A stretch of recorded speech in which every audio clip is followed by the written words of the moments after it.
Ilang saglit pa ay narinig kong nagpaalam na ang mga bisita sa labas. Sinabi pa ni Sir Joven na babalik daw sila ulit dito sa amin. Bigla namang kumabog na malakas ang dibdib ko sa narinig kong sinabi niya at hindi ko nagawang pigilan ang kaba na sumibol sa dibdib ko. Minuto lang ang lumipas nang makaalis sa mga bisita dito sa bahay nang pumasok sa kusina ang mga magulang ko at sinabing handa na kanina pang almusal namin.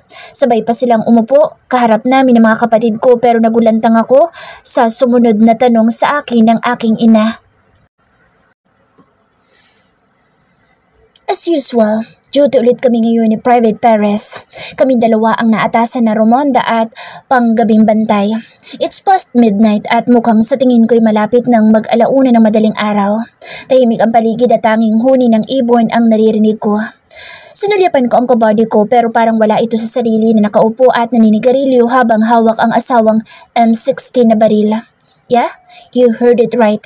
Hawak lagi ang barila. Yan ang kinukonsider naming asawa habang buhay. Dahil kahit saan kami magpunta ay dapat lagi naming kasama. Hindi pwedeng mawala o kaya ay makalimutan kahit saan ang baril na issue sa amin. Dahil malamang sa malamang, mahaba at maraming paperworks na paliwanag ang kailangan naming isulat. And worst scenario pa ay matanggal sa serbisyo dahil sa kapabayaan. Bok, may motor na paparating. Napatay yung sabi ni Perez sa akin. Saan kayang punta niya at madaling araw na umakyat dito sa bundok? Nagtatakang tanong ko. Hintayin natin, Bok. Basta, alerto na lang tayo. Sagot ng kasama ko. Isingin ko kayang tropa. Tanong pa nito. Huwag na, Bok. Tingnan muna natin ang sitwasyon. Sagot ko. Hindi nagtagal narinig namin tumigil ang dumating na motor sa ibaba ng plaza. Bok, mukhang tumigil sa bahay ni Mang Daniel. Sabi ng kabody ko na si Perez. Ano kayang nangyari at madaling araw na igising pa sila? Baka may emergency sa kanila. Ano sa palagay mo, Bok? Tanong pa ulit ng body ko sa akin. Medyo suspicious kasi talaga ang biglang pagdating ng motor dito sa bundok dahil bihirang mangyari ito. Lalo na kapag ganitong madaling araw at tulog na ang mga tao. Hindi ko alam, Bok. Malalaman natin yan bukas pag nag-report tayo kay Sir. Bale walang sagot ko. Nagkabit-balikat na lang ito at bumalik na sa dating pwesto. Ilang saglit pa ay narinig namin na umalis din agad ang sakyang dumating. Kaya sabay na tinignan namin ni James ang relo para sa aktual na report na sasabihin namin sa opisyal namin tungkol sa napansin naming galaw ng mga tao dito sa barangay. Nagtataka man kung sino ang sinundo o kaya inihatid sa bahay ng isa sa mga respetadong tao na nakatira dito sa barangay ay hinayaan ko muna at hindi na nagtanong pa. Malinis at maayos naman kasi ang record ng pamilya Altamirano. Wala silang kahit na anong link sa kabilang grupo ayon na rin sa report at detalye ng profile nito. Tahimik na nagmamasid at ipinagpatuloy namin ang pagbabantay namin ni Perez sa paligid ng kampo. Sa ganitong pagkakataon wala akong ibang magawa kundi ang igala ang mga mata ko sa madilim na lugar na naaabot ng paningin ko. Nasa mataas na bahagi ng bundok ang lugar na kinaroroonan namin ngayon at malinaw na nakikita ko mula dito sa kampo kapag maliwanag na ang sikat ng araw ang buong barangay. Hindi tipikal na detachment ang lugar na tinutuluyan namin ngayon. Wala kaming mga maliliit na kubo sa paligid na madalas makita sa karaniwang kampo ng mga sundalong gaya ko. Dahil pansamantala lamang kaming nakabase dito, ayon na rin sa utos sa amin ng pinakamataas na opisyal ng headquarters. Sa halip na kubo na sa isang maliit na barangay daycare center kami na pansamantala naming ginawang tuluyan at opisina ng opisyal na kasama namin. 2 buwan na ang nakararaan simula nang na-assign kami dito sa barangay dahil na rin sa ilalim na ito ng red zone. Matapos ang kaso ng recruitment ng New People's Army dito, kaya marami mga kabataan ang pumasok sa grupo ng mga rebelde at patuloy itong nanghihikayat upang maging miyembro. Hindi ko tuloy maiwasang magalit sa mga taong sangkot dito dahil sinasayang ng mga rebelde na ito ang mga kinabukasan ng maraming kabataan. Patuloy nilang sinisira ang lipunan. Napakuyom ako ng kamao ng mag-ring ang cellphone na nasa bulsa ko. I know it's her again, my girlfriend, Kiara, na malimit tumawag kahit na anong oras at nasaan ako. Napakadumuhan ding ng babaeng ito at napakasilosa din, kaya lagi nilang ako napapraning. Nailing na lang ako at hindi na sinugot ang tawag dahil naririndi na rin ako sa mayat-mayang tawag ni Kiara. Ang mga babae talaga, laging tamang hinala. Porke ba sundalo ay babaero agad ang nasa isip nila kahit hindi naman totoo? 6 pa lang pero lahat sila ay nasa maliit na kusina at naghahanda na para sa almusal, habang ang iba ay hawak ang baso ng kape. Sarap magkape ng ganito kaaga? Komento ni Private Camacho. Simpleng almusal lang ang pinagsaluhan namin pero satisfied na kami. Matapos magligpit ay pinatawag kami ni Perez sa opisina ng opisyal namin. Report. Maikling saad ng aming team leader na si Second Lieutenant Maki Makatangay. Sir, around 1 o'clock in the morning, we heard a vehicle approaching our area of responsibility. It entered the red zone at 1:15 hours and left the premises at 1:22. Magalang na paliwanag ko. Na-identify ba ninyo which house and people they engage? Tanong ng opisyal na kaharap ko. Yes, sir. Sagot agad ni Private Perez. Sa bahay po ni Mang Daniel Altamirano. And what purpose? Tanong pa ng opisyal ko. We don't know yet, sir, because we just heard the tricycle entering the red zone and stopping in front of their house, then hurriedly leaving the premises. Seryosong paliwanag ko. And no one bothers to check and see what's going on? Sumunod na tanong ulit ng opisyal namin kay Perez. Pareho kaming hindi sumagot ng kabody ko. Hanggang sa ipinatawag na opisyal na kaharap namin ang aming second commanding officer na si Master Sergeant Joven. Reporting for duty, sir. Nakasalute na sabi ni Master Sergeant Joven. Carry on. Utos ng opisyal namin. Pumunta kayo sa bahay ni Mr. Daniel Altamirano. I-check ninyo kung ano ang kaganapan kagabi at i-report nyo sa akin agad. Utos dito. Agad na sumunod kami sa utos ng nakatataas sa amin. Nakarating kami sa bahay ng aming pakay, kalahating oras bago mag-alas 8 ng umaga. Tao po! Tao po! Malakas na sigaw ni Private Alejandro. Kumato ka kaya, Bok? Sabi ko. Huwag na, Bok. May lalabas dyan. Sigurado may tao sa loob. Confident na sagot ng kasama ko. Tama siya dahil narinig ko ang kalansing na nanggagaling sa kusina. Katunayan na may tao nga sa loob ng bahay. Hindi na nagtagal ay bumukas ang kawayang pintuan at bumungad ang anak ng taong pakay namin. Ano po kailangan ninyo, sir? Tanong agad nito. Sa pagkakatanda ko, anak siya ng taong pakay namin. Bihira ko lang siyang makita at mukhang hindi mahilig lumabas ng bahay at magpagala-gala gaya ng ibang kabataan dito sa barangay na palaging tumatambay sa plaza. Si Sir Joven na ang nagtanong kung nasaan ang mga magulang ng dalagitang kaharap namin. Tinawag rin ito ang ina kaya hindi nagtagal ay lumabas din ang asawa ni Mr. Altamirano at hinarap kami. Good morning mga sir. Ano pong may paglilingkod ko? Magalang na tanong ng asawa ng taong pakay namin. Pinagbuksan niya kami ng pintuan at pinapasok sa bahay. Mabilis kaming umupo ngunit naiwan sa labas si Ricky para magbantay habang naninigarilyo. Umalis ang ginang para maghanda umano ng kape para sa amin. Hinanap ni Sir Joven si Mr. Altamirano ngunit wala ito at nasa labas umano. Kaya naghintay kami habang tinatawag siya ng isa sa kambal na anak. Ilang minuto rin ang lumipas nang dumating ang taong pakay namin at inabutan kaming nasa sala ng kanilang bahay. Good morning mga sir. Ano po ang sadya ninyo sa amin? Magiliw na bati ni Mr. Altamirano sa grupo namin. Sinabi ng kasama namin opisyal ang pakay namin habang tahimik ako nakikinig sa kanyang tabi. Nagpaliwanag naman si Mr. Altamirano na umuwi ang kanyang anak na galing sa abroad kaya sinundo nila sa highway kagabi. Ang seryosong usapan ay nauwi sa tawanan at asaran ng bumanat ng kalokohan ng kasama ko at tinawag na tatay ni Private Alejandro si Mr. Altamirano. Na sinakyan naman ito at sinabing ayos lang daw basta magkasundo sila ng anak nito. Hindi ko mapigilan ang mapailing. Kahit kailan talaga pagdating sa babae, ang usapan ay mabilis si Private Alejandro. Nagkukulitan ng tropa at masayang usapan ng lumabas sa sala galing sa kusina ang isang magandang dalaga. Lahat kami ipinakilala sa kanya at nalaman ko na Maybelline ang pangalan niya at anak siya ni Mr. Altamirano na kauuwi lang. Napakaaliwalas ng oras niya na hindi ko mapigilan ang sarili kong huwag titigan ang magandang mukha habang nakikipagkamay at bahagyang pisilin ang kanang palad nito bago ko ito bitawan.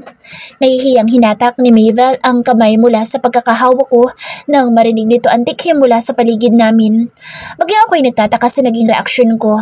Hindi ako madaling ma-attract sa isang babae ngunit sa pagkakataong ito ay nakuha niya ang atensyon ko.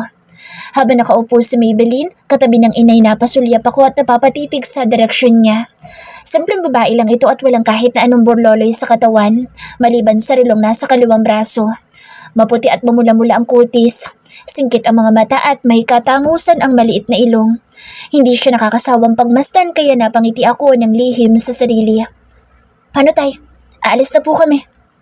Biro ulit ni Private Alejandro habang tahimik naman ako at ang mga kasama namin. Babalik na lang kami minsan at magro-ronda kami dito sa area ninyo ng mas madalas.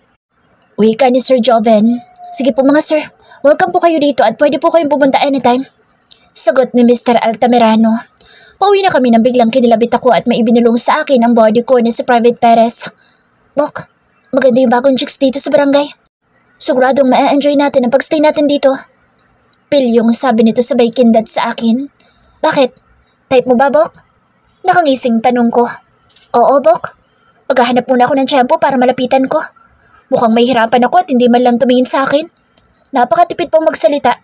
Nakita mo naman? Iniwan tayo kanina. Napapailing na sagot ni James. Cool ka lang, Bok. Malay mo naman. Sa una lang ganyan. Payo ko sa kasama ko. Sana nga. Sagot nito na nauna ng maglakad. Agad na nag-report si Sir Joven sa opisyal namin kaya naiwan kami lahat sa labas. Palibhasa ay duty ako kagabi, pinili ko ang matulog matapos maligo. Nakatulog ako habang laman ng isipan ko ang babaeng nakaharap ko kanina.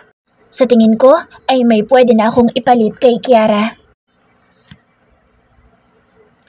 Napakagaan ang pakiramdam ko nang magising ako.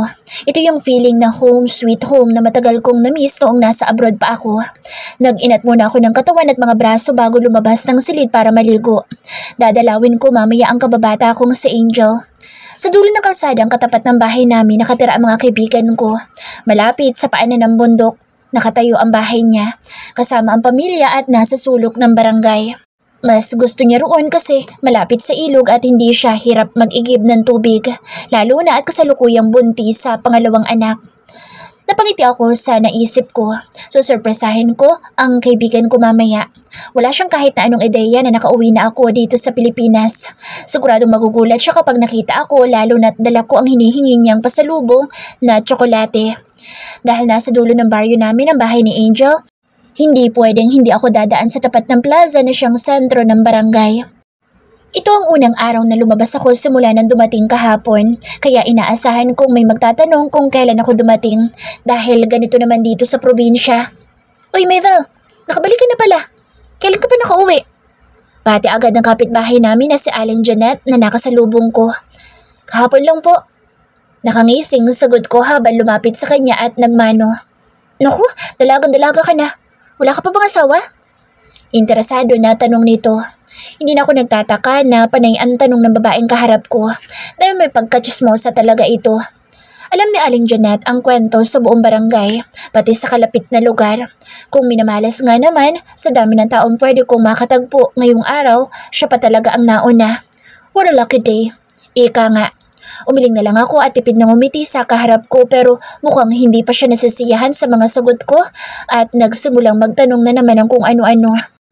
Alam kong marami pa siyang itatanong kaya bago pa ibuka ni Aling Janet ang bibig ay mabilis na nagpaalam na ako. Sige po at may pupuntahan pa po ako.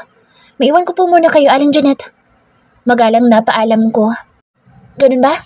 Abay mag-iingat ka, lalo na't maraming sundalo sa paligid. Paramdam ko tuloy may martial law dito sa atin. Mahinang sabi nito at lumingaling pa na para bantakol siyang may makarinig sa sinabi niya.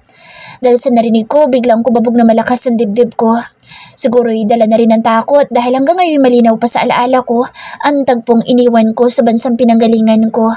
Sumiklab ang gulo doon at nag-declare ng war against militants ang gobyerno. Matapos mapatay ang Prime Minister na si Hariri sa Lebanon. Napailing na lang ako at minabuting iwan si Aling Janet para puntahan ang kaibigan ko. Malapit na ako sa plaza nang napansin ko sa paligid ng bakod ay may mga lalaking abala sa pagpipinta. Hindi ko sana sila papansinin dahil hindi ko naman sila kilala nang may bumati sa akin. Magandang araw, Mavel. Bati sa akin ang isa sa mga lalaking nakita ko pero hindi ko maalala ang pangalan. Ito ang lalaking ngumisi sa akin kahapon. Tipid lang na ngumiti ako sa kanya at pagkatapos ay nilakahan ko ang mga hakbang ko para makalayo na sa grupo nila.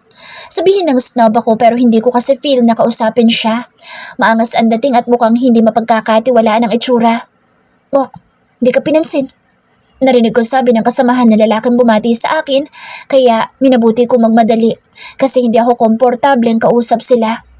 Mukhang suplada nga, sabi ng isa habang papalayo ako. Baka bagong gising lang. Hayaan na natin. Sagot ulit na lalaking iniwasan ko na kahit hindi ako lumingon ay nakilala ko ang boses niya. Palihim na sinuyod ng aking paningin ang paligid pero hindi ko nakita ang seryosong sundalong kasama nilang pumunta sa bahay kahapon. Nasaan kaya siya? Malatak na tanong ko sa sarili habang gumagala ang paningin ko sa paligid. Napailing na lang ako. Bakit ko ba siya hanapin? Wala naman akong pakaalam sa lalaking iyon. Ilang mga kakilala ko dito sa barangay ang bumati sa akin nang dumaan ako sa tapat ng bakuran nila bago narating ang bahay ng kaibigan ko. Tao po? Angel, nandyan ka ba? Malakas na tawag ko mula sa labas ng kawayang bakod na kinatatayuan ko. Walang kahit na sino ang sumagot. Segundo lang ang lumipas, malakas na kahol na isang malaking itim na aso ang bumungad sa akin. Nasundan pa ito ng isa pa kaya kinabahan ako, lalo na't wala akong narinig na kahit na anong ingay mula sa loob ng bahay, na para bang walang tao at posibleng umalis ang kaibigan ko. Nanlalaka ang mga mata ko nang lumapit sa kinatatayuan ko ang dalawang malalaking aso habang malakas na kumakahol na para bang kapag nagtagal ako dito ilalapain nila ako. Nanginig tuloy ako sa takot habang dahan-dahang humahakbang patalikod pero ang mga mata ko ay nakatutok sa mga aso sa harap ko. May 5 pantuta ang magkakasunod na lumabas. Pakiwari ko ay galing sa kapitbahay.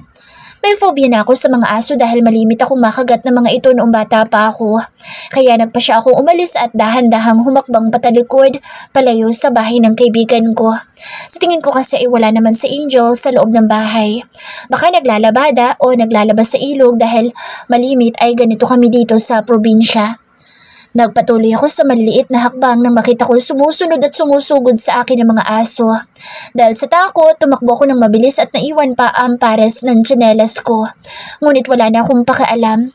Magkamatayan na pero hindi ako papayag na makagat at gawing pagkain ng isang pamilyang aso. Halos maihi ako sa takot ngunit wala akong pakialam na kumaripas ng takbo dahil ang tanging gusto ko lang ay lubayan ako ng mga humahabol sa akin. Tulong! Malakas na sigaw ko. Walang man lang lumapit sa akin. I wonder kung nasaan ba ang mga tao dito sa lugar namin at walang kahit na sino ang lumapit sa akin. Maliban sa mga batang nakakita kung paano ako hinahabol ng mga aso pero pinagtawanan pa ako. Habang mabilis na tumatakbo, lihim na napamura ako kung bakit ba naman kasi sa sulok pa ng barangay tumira ang kaibigan ko, kung saan malayo ang agwat ng mga kapitbahay. Kaya heto walang makakakita sa akin na hinahabol ako ng mga aso. Halos maghiwalay ang kaluluwa sa katawan ko habang mabilis akong tumatakbo. Hinahabol na isang pamilyang aso. Nagulat na lang ako nang bigla akong bumangga sa kung ano at tinamaan pa yata ang mata ko. Masakit ang noo at pati na rin ang puwet ko na tumama sa lupa nang bumagsak ako. Aray! Malakas na sigaw ko habang nasapo ang noo ko at nakapikit ang mga mata dahil sa kirot na biglang naramdaman ko sa braso at balakang ko. Mukhang hindi maganda ang epekto ng biglang pagbagsak ko sa lupa sa katawan ko. Shit! Narinig kong nagreklamo ang pamilyar sa akin. Bakit mo ko binangga? Nakangiwing tanong ko habang nakasalampak pa rin sa lupa. Miss Maeve, ikaw ang bigla nalang bumangga sa akin. Tumatakbo ka at sumisigaw habang hindi nakatingin sa daan. Paliwanag ng kausap ko. Hindi ko maiwasan na huwag itaas ang mukha ko nang marinig ko ang tinig niya. At nang ilahad ng kaharap ko ang kanang kamay para tulungan akong tumayo. Such a gentlemanly act, kaya inabot ko ito at nahihiyang nagpasalamat. Lumingon ako at nakita kong nakatingin rin sa amin ang mga asong humabol sa akin at ngayon ay nakabantay habang nakalabas pa ang mga dila. Langhiyang mga aso, mukhang natutuwa pa sila sa sinapit ko. Inis na tinapunan ko sila ng tingin at sinagawa na lubayan ako. Kunot ang noon na patingin ako sa sundalong kaharap ko nang marinig ko itong tumawa ng malakas. Mukhang alam ko ng dahilan ng kaguluhang ito. Nakangiting sabi nito. Katulad kahapon nang makita ko siya sa unang pagkakataon ay natigilan na naman ako. Yeah, literal na napatunganga habang nakatingin sa kanya. It's him again, Jake Herrera. But unlike his serious face and cold appearance nung una ko siyang makita, ay nakangiti siya ngayon na parang amused pa sa nakita niyang nangyari sa akin. Miva, okay ka lang ba? Tila concern na tanong ni Jake sa akin dahilan para matigilan ako. 1, 2, 3 segundo bago ako bumalik sa realidad. Hindi ko alam kung bakit ganito ang nararamdaman ko pero ang lakas ng kabog ng dibdib ko dahil sa presensya niya habang nasa harapan ko. Yeah, okay na ako. Masyado lang ako natakot sa mga aso na sinugod at sinundan nila ako kanina. Halos wala pa rin sa sariling paliwanag ko dahil sa nangyaring habulan namin ng mag-iinang aso. Hindi ka dapat na tumakbo kapag ganyan. Talagang hahabulin ka nila, lalo na't hindi ka kilala ng mga iyan. Tingin nila sa'yo ay threat ka sa kanila at nasa fighting instinct sila. Kaya hinabol ka. Seryosong paliwanag ng kaharap ko at sinulya pa ng mga aso. Anong gusto mo? Hintayin ko pa na lumabas ang buong angka ng mga asong yan para isang pamilya silang lalapas sa akin, ganun ba? Inis kong tanong. Ako na nga muntik ng malapa tapos ako pa ang mali at pagsasabihan niya. Ang nakakainis, tinawanan pa ako ng kaharap ko habang isa-isang pinupulot ang mga tsokolateng nagkalat sa kalsada at muling inilagay sa madungis na paper bag na hawak ko kanina. Muling nilingon ko ang grupo ng mga asong magkakasamang naglalakad palayo sa kinatatayuan ko. Papabuno ko ang mga yan sa mga mag-iinom. Nanggigigil sa inis na litanya ko gamit ang salitang Bicol na ibig sabihin ay ipapakatay ko ang mga asong iyon sa mga manginginom. Tatawa-tawa ang sundalong kaharap ko kaya hindi ko rin napigilang huwag matawa dahil sa sinabi ko. Kawawang mga aso, pinagbabalakan mo ng masama. Ipapamurder mo pa pala ang buong pamilya? Anong gagawin mo sa mga tuta? Iihawin? Pangasar nito sa akin. Ewan ko ba pero parang komportable akong kausap ang sundalong kaharap ko. Kahit nasa ganito kaming sitwasyon at nakatayo kaming dalawa sa gilid ng kalsada at nagtatawanan dahil sa nangyari. Nagawa kong tumawa nang sabihin niyan dapat ay umakyat daw ako sa puno para tigilan ako ng mga aso. Napailing na lang ako nang makitang madungis ang damit na suot ko. May bukol pa yata ako sa noo at may pasa sa mata na sana'y wag namang maging black eye. Natawa rin ako na mag-angat na mukha at nakitang hindi lang naman ako ang ganitong itsura dahil pareho lang pala kaming dalawa. Pakiramdam ko tuloy ay kay tagal ko nang nakilala ang kaharap ko. Magaan siyang kasama at hindi naman pala suplado gaya ng unang inakala ko. Halika, samahan na kita. Saan ka ba pupunta? Tanong ng kausap ko. Dadalawin ko sana si Angel kaya lang wala naman tao sa kanila at aso lang nandoon. Mahaba ang uso na sagot ko. Nakasalubong ko sila kanina kasama ang anak at asawa. Mukhang maglalabas sa ilog. Paliwanag ng kausap ko. Gusto mo bang puntahan doon? Umiling ako bilang sagot. Wala na ako sa mood na pumunta kahit saan dahil sa ayos ko ngayon. Wag na, uuwi na lang muna ako sa amin. Sumabay sa akin ang sundalong kausap ko maglakad para ihatid ako sa bahay. Pasensya na pero hindi mo na ako kailangang ihatid. Okay na ako, salamat na lang. Nahihiyang saad ko. Nag-aalala kasi ako kung may ibang makakita sa amin at pagsimula ng chismis ng mga chismosa naming kapitbahay. Dito pa naman sa barangay namin, konting kibot lang ay issue na agad sa kanila. Okay lang, walang problema sa akin, ihatid na kita. At baka makasalubong ka na naman ng aso along the way. Sagot ng kasama ko nang ngumiti sa akin. Hindi ko tuloy masabi kung nangiinis ba siya o concerned sa akin. Kaya nagpatiuna na ako maglakad. Wala na siyang nagawa kundi ang sundan ako at sumabay sa akin.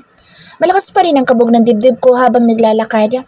Mukhang hindi pa talaga ako nakaka-move on sa mga asong humabol sa akin kanina. Bakit ka nga pala nandoon sa malapit sa bahay ni Angel kanina? Curious na tanong ko sa kasama ko. Galing ako sa barracks kanina. Nakita kitang dumaan at tinutuntun mong makipot na daan, kaya naisip ko sundan ka. Siguro, instinct na rin yun na may hindi maganda mangyayari sa'yo kaya sundan kita. Mahabang paliwanag ng kasama ko. Nag-init ang magkabilang pisngi nang umiti ako sa sundalong kasama ko. Ganun ba? Salamat ha.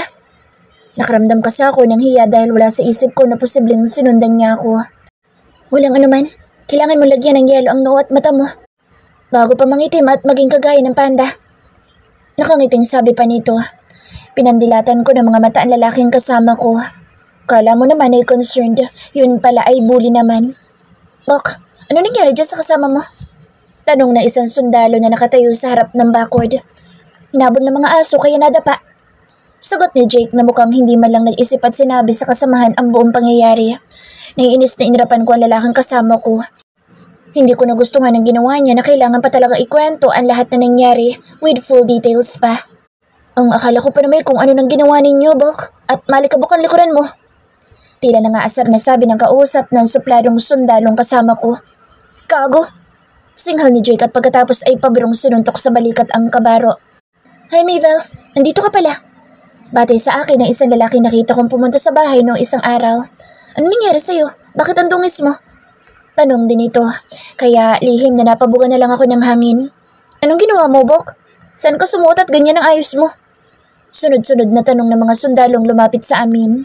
Sila ang mga sundalong nadaanan kong nagpipinta kanina sa bakod ng plaza at ang ilan sa kanila ay natatandaan kong pumunta sa bahay. Itong sa Mabel, hinabol na mag-iinang aso. Sagot ng kasama ko. Kaninong aso naman? Dapat itinatali ang mga iyan para hindi nakakaperwisyo. Komento ni Sir Joven na lumapit din pala. Nakagat ka ba, Mabel? May pag-aalala na tanong sa akin ng opisyal. Hindi po, sir. Maikling sagot ko. Bakit mukhang may bukol ka at namumulang ka ng mata mo? Pag-uusisapan nito. Nabangga po ako sa kanya, sir. Tumatakbo po kasi ako. Nahihiyang sagot ko. It's good na agapan mo, Jake. Kung hindi siguradong nakagat siya ng mga aso. Patapang ang mga yan kapag bagong panganak at may tuta. Mabuti nakita mo agad si Mabel. Sabi ni Sir Joven na tinapik sa balikat ang tauhan. Narinig ko siyang sumisigaw kaya nagmadali akong puntahan si Miss Mabel. Paliwanag ng kasama ko sa opisyal. Sir, mauna na po ako. Nahihiyang paalam ko. Mainit na rin kasi ang sikat ng araw. Isa pa'y nangangati na ako dahil tumakbo ako sa damuhan. Kailangan ko nang makaligo. Hindi rin ako komportableng ganito ang ayos ko kaharap sila. Lihim na tinapunan ko ng tingin ang sundalong tumulong sa akin. Nakasuot siya ng itim na joggers at kitang-kita ang dumi sa puwetan. Saka ko lang napansin na isang piraso lang pala ang tsinelas na suot niya. Tapos ako na may nakapaa. Nahihiya tuloy ako sa kanya dahil nangyari ito dahil sa akin. Sobrang kamalasan at kahihiyan tuloy ang inabot ko ngayong araw. Kung bakit ba naman kasi hindi na niya hinanap kung saan napunta ang kaparas ng tsinelas. Ang suot ko alam ko kung saan naiwan pero kahit na anong mangyari hindi ko talaga babalikan. Ipapahatid na kita kay Jake, Mabel. Sabi ni Sir Joven. Tumango na lang ako dahil sobrang nahihiya na talaga ako. Sir, hatid na namin siya para may kasama din si Jake pabalik. Sabi ng tinawag ni Sir Joven na Private Perez. Siyang natatandaan kong panay ang ngiti sa akin kahapon nang pumunta sa bahay. Sige, para may kasama ka Herrera. Hindi ligtas na mag-isa kayong lumalakad. Maigi na isip ng kabody mo. Puri ng opisyal sa tauhan. Sige po sir, ihatid na po namin sa Mabel. Paalam ng sundalong, nagligtas sa akin.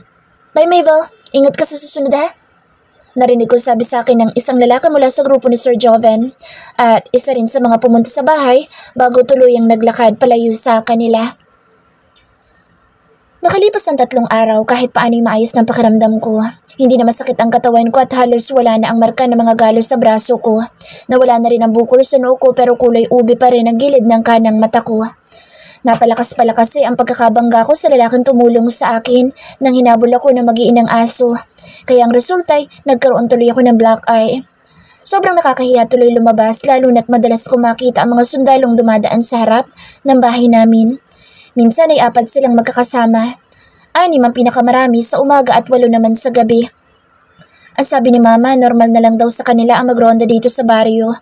Mula raw nang nagkaroon ng kampo dito sa amin at tumuloy ang isang batalyon ng mga sundalo dito sa barangay, naging daily routine na nila ang umiikot lalo na sa gabi. Kaya dapat na rin akong masanay gaya nila. Si Sheila naman, araw-araw ay madalas kong ka-text dahil nakasubscribe na daw siya sa Only Text for 5 days. Natawa ko nang marinig kong reklamo ng kaibigan ko na 10 piso daw ang nabawas sa ipon ng kuripot na best friend ko. Nakakatuwa at nakakamiss din ang bruhang iyon.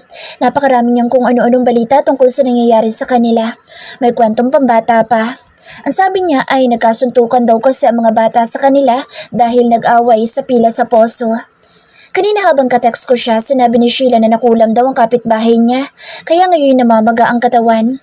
Heto pa at may kwentong pag-ibig din. Sa tingin ko mukhang magkakaroon na ng love life ang best friend ko. Happy naman ako para kay Sheila.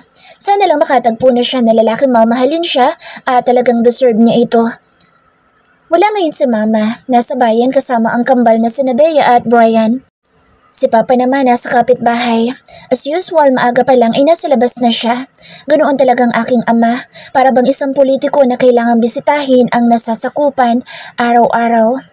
Nagplay ako ng music sa stereo at sumabay sa love song habang nagwawali sa bakuran. Dapat lang talaga naputuli na ang punong akasya na malapit sa kalsada. Palagi na lang nagkalat ang mga dahon sa lupa araw-araw. 2 ulit akong nagwawali sa bakuran sa loob ng maghapon. Nakakapagod na rin, lalo na't malawak ang winawalisan ko. Kaya hindi ko mapigilang huwag magreklamo habang nakatingala sa puno. Nakapamewang ang kaliwang kamay at hawak sa kanang kamay ang walis na pinag-iisipan ko kung ano magandang gawin dahil kahit na anong paglinis ang gawin ko'y makalat pa rin. May binabala ka na namang masama. Narinig kong sabi ng kung sino mula sa kung saan. Kahit hindi ako lumingon ay kilala ko na kung sino siya. Tinig pa lang niya ay malinaw na natatandaan ko na. Anong pakaalam mo? Nakairap na tanong ko ng lingunin ito. Nakangiti si Private Herrera habang nakapatong ang kanang kamay sa taas ng kawayang bakod namin at nakaharap sa akin. Wala lang. Tuwing magkikita kasi tayo ay lagi kong naririnig ang masamang mga plano mo, Miss Mabel. Nanunuksong sagot nito. Dami mong alam. Mataray na sagot ko. Bigla na lang siyang sumusulpot mula sa kung saan. Tapos nakakainis kung umiti sa akin na akala may laging inaasar ako. Bakit ka ba nandito? Kunotong noon na tanong ko. Gusto sana namin makiinom ng tubig. Sagot ng sundalong kausap ko sabay turo sa mga kasama.